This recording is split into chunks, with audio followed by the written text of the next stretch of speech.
સમગ્ર દેશમાં આદરણીય વડાપ્રધાન શ્રી નરેન્દ્ર મોદીજીના માર્ગદર્શન હેઠળ આજે યુનિટી માર્ચ થવાની છે. એ સરદાર @ નામે આ આયોજન થવાનું છે. સમગ્ર યાત્રા કુલ 2 ભાગમાં યોજાવા જઈ રહી છે. સમગ્ર દેશમાં દરેક લોકસભામાં મિનિમમ 3 યાત્રા નીકળવાની છે. ગુજરાતની અંદર વિશિષ્ટ આયોજન કરવામાં આવ્યું છે. માનનીય ભૂપેન્દ્રભાઈ પટેલ, આખું મંત્રીમંડળ,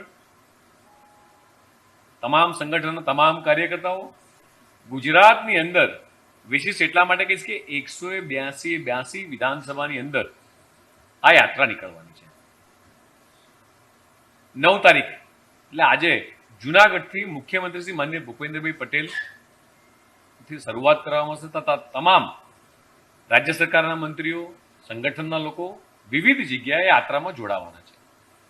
16 તારીખે કર્ણાવતી મહાનગરમાં નિકોલ વિધાનસભામાં હું પોતે હાજર રહેવાનો છું. 17મીએ માન્ય મુખ્યમંત્રી શ્રી ઘાટલોડિયા વિધાનસભામાં હાજર રહેવાના છે. એવી જ રીતે ક્યાંક ડેપ્યુટી સીએમ હર્ષભાઈ, ક્યાંક જીતુભાઈ, ક્યાંક ઋષિકેશભાઈ, તમામ મંત્રીમંડળના સભ્યો એ અલગ અલગ વિધાનસભામાં જોડાશે. કેન્દ્રીય મંત્રીઓ પણ માન્ય મનસુખભાઈ માંડવિયા, ભીવુબેન, આ બધા જ લોકો અલગ અલગ યાત્રામાં જોડાવાના છે.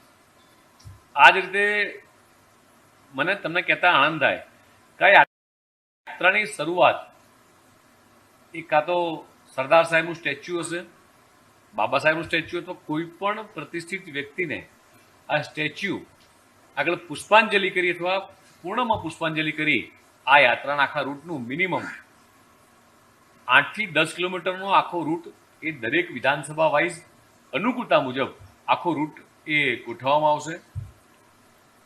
સાથે સાથે આ યાત્રા માત્ર સરકાર કરી રહી છે કે ભારતીય જનતા પાર્ટી કરી રહી છે એમ નહીં, પણ વિવિધ સમાજના લોકો, સામાજિક સંસ્થાઓ, NGO, આ તમામ લોકો, વિશિષ્ટ વ્યક્તિઓ પણ આ યાત્રામાં જોડાય એવું આયોજન એ રાજ્ય સરકાર અને ભારતીય જનતા પાર્ટી પ્રદેશ તરફથી આ કરવામાં આવ્યું છે.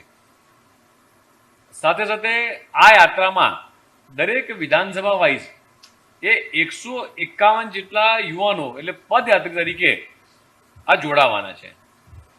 અને આ પદયાત્રામાં જ્યાં ગ્રામ્ય વિસ્તાર હશે ત્યાં અલગ અલગ પડાવ પણ નાખ્યો હશે.